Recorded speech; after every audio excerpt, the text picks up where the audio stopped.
Hello, this is Craig Zucker with Forward Focus, and today we bring you Todd Sachse of Sachse Construction. We filmed Todd Sachse in a podcast about 10 days ago, and it was simply too long. However, it was too great to edit or delete any portion, so what I've decided to do is divide it into two parts. In part one, which you're going to hear today, you're going to hear about Todd's story about turning down medical school, about buying rental properties in Ann Arbor, and about ultimately building Sachse Construction, one of Detroit's most promising and landmark companies in the area.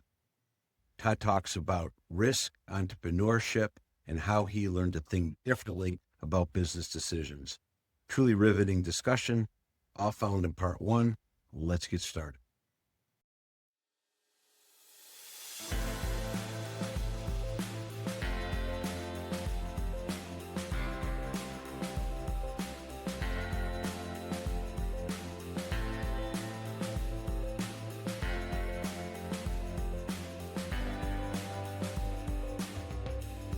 Good morning. This is Craig Zucker from Maddin, Hauser, and this is my week's series of Forward Focus. Today, we are very fortunate to have a very special guest with us, Todd Sachse. I've known Todd since I'm 14 years old. Todd and I went to camp together. We ended up living across the street from each other. I had the good fortune of being Todd's neighbor. We raised our kids together, and I have had the absolute privilege of sitting back and watching Todd become what I consider one of the more impactful businessmen in the city of Detroit. And Todd we're fortunate to have Todd as our guest today. Todd is the owner, the founder, more importantly, and the operator of Sachse Construction. It's a name, Sachse Construction, plastered all over the city of Detroit and beyond. Many of you see that sign, you know it, and it comes with the brand of its leader, Todd Sachse. So, Todd, good morning. It's great to have you on Forward Focus, and we're just going to jump right in if that's okay with you. Good morning, Craig. Todd. Todd, I think a lot of people know you didn't take over a family business. It wasn't handed to you. You were the true founder of Sachse Construction. And as I recall, when you were growing up, your eyes were set on medical school. In fact, you got into medical school. You went to Des Moines, Iowa. I think you spent about 3 days there and called your mother and said, "Hey, this ain't for me. I'm not doing this." You came home, and the next thing I knew, you were in Sachse Construction building a business. So can you tell us about that story and how that transformation occurred and what happened? Well, you got it partially right. Okay. It's close enough for horseshoes and grenades, as they say, right? So yeah, I was pre-med. That was what I wanted to do, blah, blah, blah. But if I rewind back in high school, I was at a window washing company with me and another high school buddy. And through high school, I had the window washing company and then expanded it through college. And then my junior year of college, me and a couple buddies started a maid service business. So fast forward, it's senior year. I applied to medical school. I get to medical school. I got a window washing company. I got a maid service. I'm going to give you my guess. I'm probably going to be pretty close. Maybe I had, 10 or 12 people working for me in these companies. So I had to make a decision. Do I go to medical school or do I wash windows and clean toilets? I made 2 phone calls. Not related, by the way, in any way, Right. shape, or form. Right. I made 2 phone calls. First one was to my mother, and I told her that I'm not going to med school. The second one was to a guy named Sam Gunn, who was a dear friend of mine, to this day a dear friend of mine, who we went all through pre-med together, and we were actually going to be roommates in med school, and we were all ready, so on and so forth. And I called him up and said, "Sam, I'm not going." And he thought I was kidding. What? I mean, we just spent 4 years through inorganic and organic chemistry and biochem and genetics and blah, blah, blah. And, and doing research together and you're not going? I said, "No, I'm going to wash windows and clean toilets instead." So that was pretty much the fork right then. And, cause I just, business was really what I was interested in and I had a vision at that time to expand those businesses, make franchises, and so forth. But shortly after college, I started buying student rental properties in Ann Arbor. And I was the maintenance guy. I was the leasing guy. I was, did everything. I was 22 years old.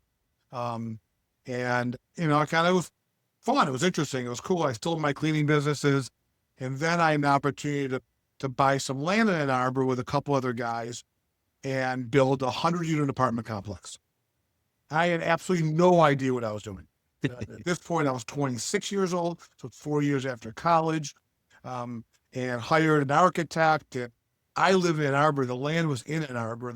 My other two partners were not.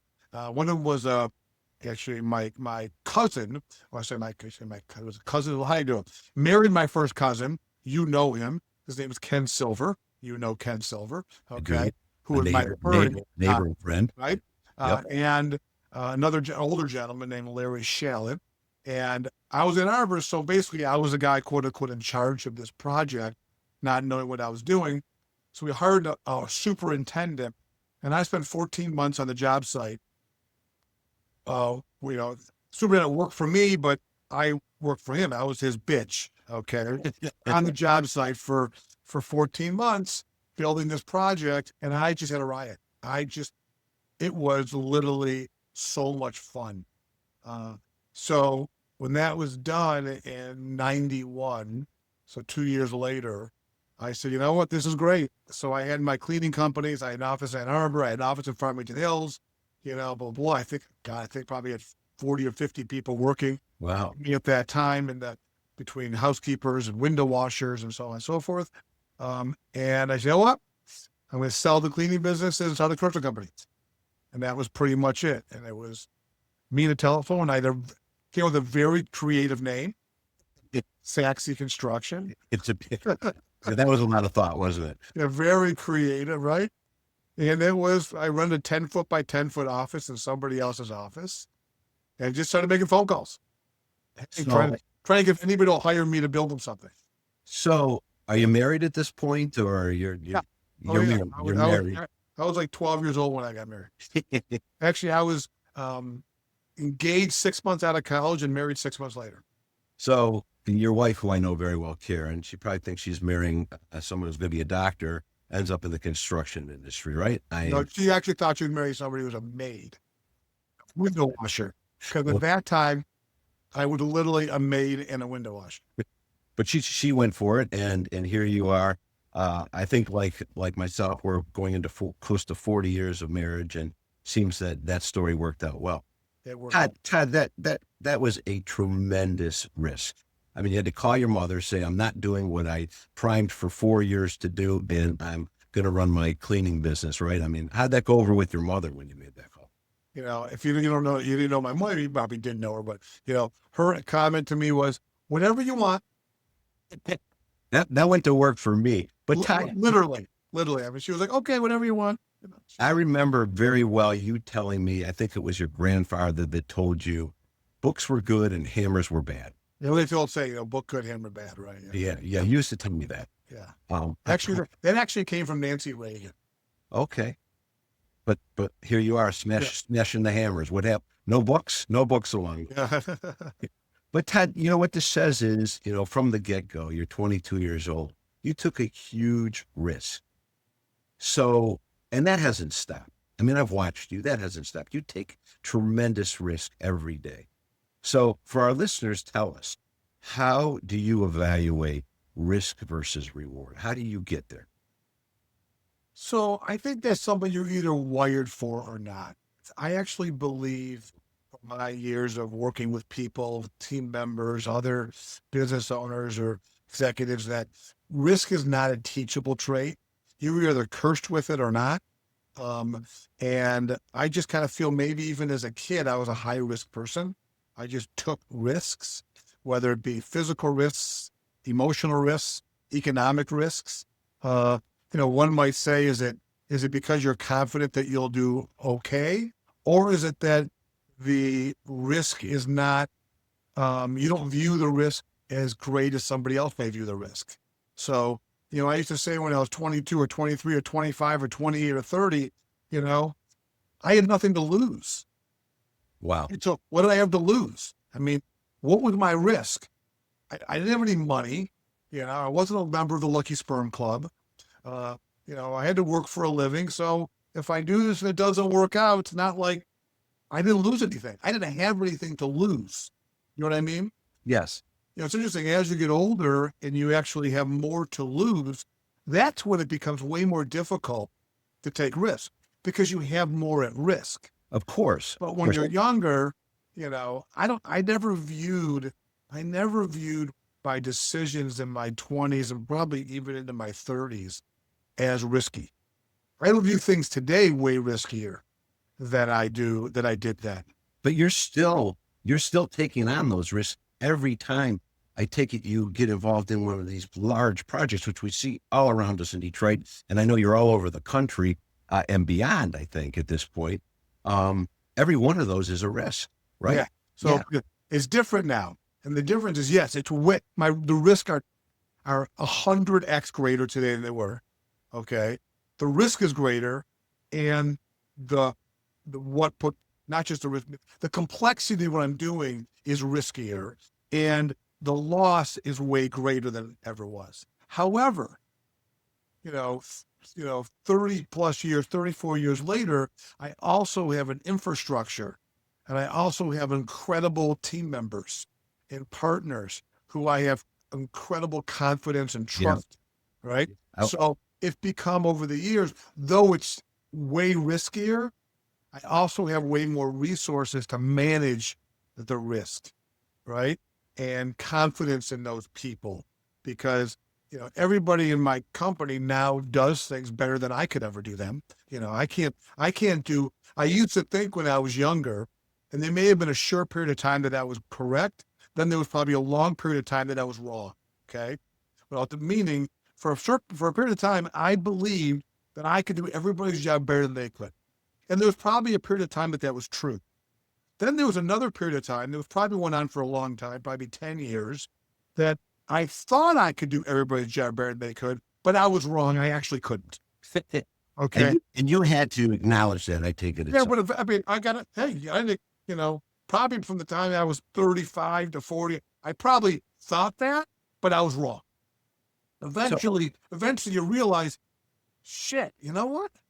That guy, Tony, or old Jennifer, I could never do that as good as she could. And all of a sudden you start realizing that these people are way better at those jobs and those responsibilities than not only that I ever was, or that I ever could be. I could never do that job as well as they do it.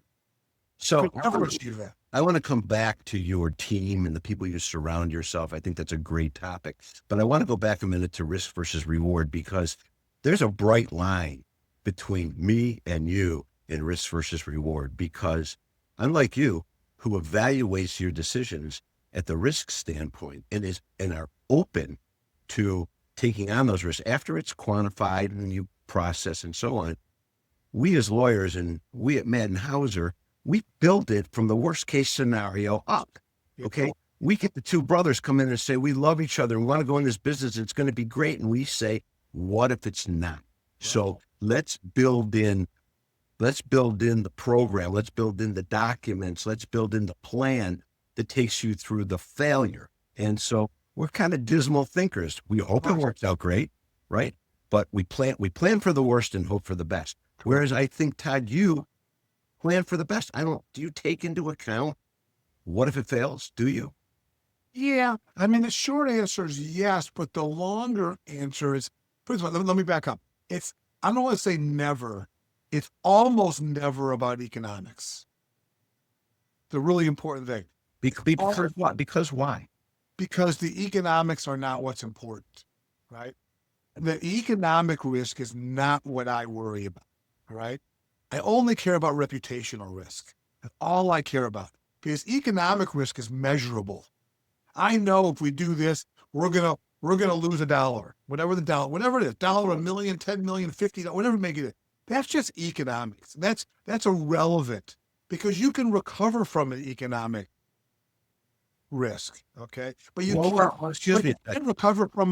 cannot recover from a reputational failure. I agree with the reputational analysis you're espousing, but economic. I'm an economic guy. For many, many years, my sole focus was insolvency, bankruptcy. Right. One bad decision can take a company down. Yeah. It can. And It yet can. you don't seem concerned about that. No. That I've never worried about. I've never worried about. I've been saying that for the time I've been in the window wide. I'm not worried about our economic survival.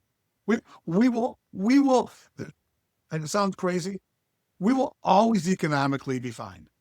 Always. I'm not trying to be like arrogant about it. It's not about that. That's never been in my play. It just isn't. It's always just about, can we execute that in order to preserve our reputation?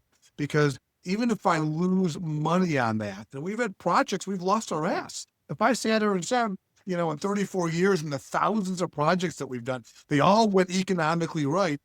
Of course not. We had projects that we've lost real money on. Like real money. Yeah, I understand. Yeah. Okay. But to me, that was not I don't say I didn't care about that, but that's what important to me is we have to do it right. We have to make sure the project goes okay. And if it costs us money to make it right, that's what we got to do, because the reputational damage, and if you want to say the reputational economic damage, is way beyond the dollar damage of that particular project. Understand? It's a rounding error. That's how minimal it is. I understand, but it's so clear to me, and it's fascinating to me that, I've grown up with you and I know you. We think along such different lines because of what we do for a living. Yeah. And at Maddin Hauser, we think that way because we're lawyers and we plan. That's what you're hired to do. That's your job. We are hired to do it. And that's your job. But we also think that way. Are you a conservative thinker? And you think along your own line, sounds like you are a free spirit. You look at things and do what's best for you and your family based on the facts and circumstances. That's my takeaway here. Am I right? Yeah. I actually, again, I'll pick on you attorneys. You hit the nail on it. You guys look for you what if to death. What if this? What if that? What if this happened? What if that? And I'm like, are we allowed to swear in these things?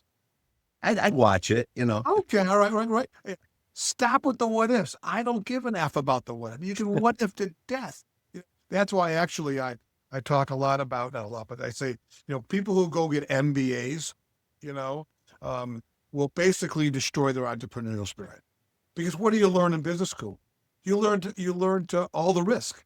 You got to analyze everything and figure out every possible economic risk. Okay. You got to figure out, and you lawyers got to figure out all the economic and non-economic risks, the legal stuff. What about this? What about what if? I'm just not a what if guy. Well, as you said, that's what we do. And many times I know, Todd, that you've been very thankful that you've lawyered up and had your good legal team around. Of course. For sure. Yeah. In that regard, let me ask you, do you consider a lawyer an investment or an expense? Great question. It's a great question. There's no doubt it's an investment. Absolutely 100%. However, I don't want my attorney involved in my business deal. I understand that. Yeah. I'm going to make my business deal and I'm going to manage my risk. Okay. I need you to document it. And I don't need you to document it to the what if to death, because, I was also saying, and this is not a criticism of you or your firm, but, if you lawyer it up so bad, lawyers many times can kill more deals than they can make, right? It's really easy for a lawyer to kill a deal. And, that's why I get frustrated if I'm working with another party and trying to make a deal. And if it's left to the attorneys, only the attorneys, I'm afraid that they're just going to keep on what ifing each other all the way down to where you can never get to, an agreement. I'll give you a great example. Well, before you do that, let me just chime in, because you're talking about our dark side here and our what ifs. Sure. On the other hand, we at Maddin Hauser, and me in particular, approaching 40 years of practice, our job is to evaluate the what ifs and bring it to you. Look, if I'm dealing with you, and I have many times, you're a businessman. It becomes a business decision. You take it from there. As long as I have told you all the what ifs and you evaluate it and you say it's go time, that's fine. Yes. I just feel I have the obligation to tell you those what ifs so that you can't come back and say or be sorry that we didn't evaluate that what if. That's You're right on. Yeah. I'll quote Colonel Jessup. We need you on that wall. We want you on that wall. okay. Right. Right. But the back part of it is ultimately my decision. So I'll tell you a great story. I'm going to tell you, it's plus or minus 30 years ago. We're doing a project for a company called Liz Claiborne. For you guys who might be old enough to remember a company. Sure, shops in the mall. Shops in the mall. Malls. Yeah, Liz Claiborne. They also own a company called First Issue and Claiborne. They were high end. Okay, and we're doing our first project for them. I think the project was in Philadelphia. Okay, I could be wrong about that. And I'll never forget the guy from New York. His name was Jim Hennessy. He sends me the contract. It's one of those contracts from this multi-billion-dollar national company. It's this thick, whatever. And he says, Todd, here's my suggestion to you. He goes, don't read the contract. Just sign it. If you read the contract, you won't sign. Okay? And I didn't read the contract. And I signed it and sent it back to him. And? Okay, right? And everything was great.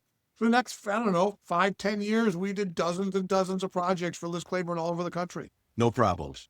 Because you know what? I always say, if I have to look at the contract, the game's over, right? If we actually have to take the contract off the shelf, then we both lost.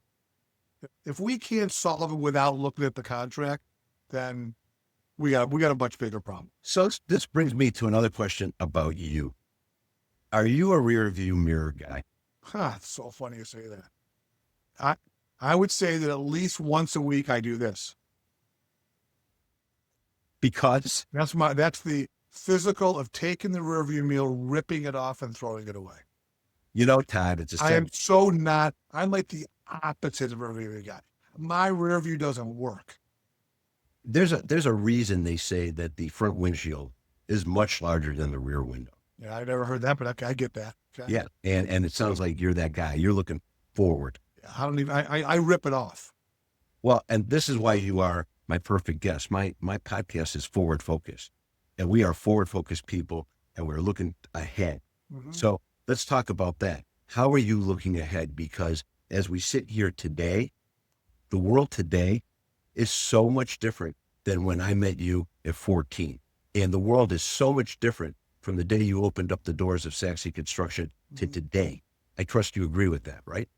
In some areas, yes. In some areas, not as much people think it is. So, go ahead. How are you moving with the times? Because my view, again, as a lawyer, and the way I think here at Maddin Hauser is, if you don't change with the times, you're going to die. Great. So you first of all, you 100% agree. So all I want is change. Change is the best thing that happens. If there is no change, there's no opportunity. Change creates opportunity. Okay. And those who do not take advantage of change and not just stay with the times, try to anticipate and so on and so forth. Yeah, they won't survive. So to me, that's a good thing. I love the fact that it's dynamic. I tell our team all the time, all we want is change. Change creates opportunity. Okay. And I have another, I got a lot of philosophies, Well, I'm dying to get into that. We're going to get to that in a second. Right. Yeah. So, everybody think, when times are good, I would say, when times are good, prepare for when times are bad. And when times are bad, prepare for when times are good. Okay. Very few people think that way. Very few people think when times are good, they just think it's always going to be good. Oh, it's good. It's going to be great forever. It's going to be good. It's good. And they make decisions while things are good, assuming things are good. I have the exact opposite philosophy. When times are good, all I'm thinking, you know what? It's going to get bad. Something's going to happen. I don't know what it's going to be. I don't know if it's going to be COVID. I don't know if it's going to be the financial crisis. I don't know if it's going to be .com. I don't know what it's going to be. It's going to be something. So all I'm thinking while things are bad is what should I be doing right now to prepare for when times are good? I'm sorry, when times are bad. That's usually the easy part. All right. The hard part is when times are bad, prepare for when times are good. Because a lot of people, when times are bad, what do? They hunker down. They're fear, right? It is the number one or number two most powerful human emotion. I mean, sex and fear are the two most powerful human emotions. It's primitive, right? Yeah, of course. Fear, flight or fight, Yeah. and to expand your species and your family. I mean, those are the two most powerful things. So when times are bad, fear gets in, right? You have to prepare when times are good. So, hey, things get good again. So what do I mean by that? Whether it be the financial crisis in 2008 or COVID, I didn't fire everybody. I kept everybody because I knew that time to get good again. So I gotta keep our team, because I know whether it's 6 months from now or 2 years from now, if I don't, I'm not going to be in a position to take advantage of that. Now, what did I do when times are good? I made sure I had a strong balance sheet so that I can survive during times are bad. So under either scenario, Those are economic decisions. Yeah, and so what we just described, how you and I are fundamentally different, the way we evaluate risk reward. Right. We're very aligned here in that we are both forward focusing. We're thinking ahead. We're looking ahead, whether it's good times, bad times, whatever. And we are forward focusing people. I'm a forward focused lawyer. We at Maddin Hauser are forward thinking people, and that's where we are totally aligned.